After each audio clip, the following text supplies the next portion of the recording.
University ছেড়ে দেওয়ার পরেও আমাদের আবার ইউনিভার্সিটি যেতেই হয়।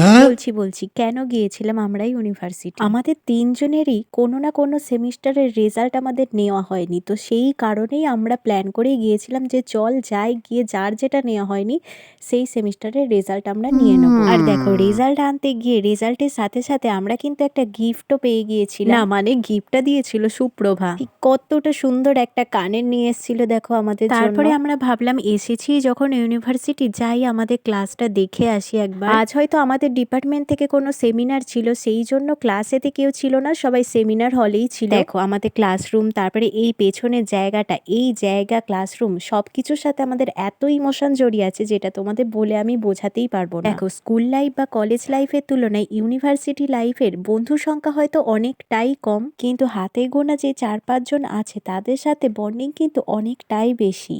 যাই হোক, আমরা ইউনিভার্সিটি থেকে বেরিয়ে সোজা মেট্রো স্টেশনে চলে যাই, আর ওখান থেকে ডাইরেক্ট কিন্তু আমরা হাওড়াতে চলে আসি। আমরা যখন পড়তাম ইউনিভার্সিটিতে তখন কিন্তু সেক্টর 5 থেকে হাওড়া কিন্তু আসতো না মেট্রো। এখন কিন্তু এই সুবিধাটা হয়েছে।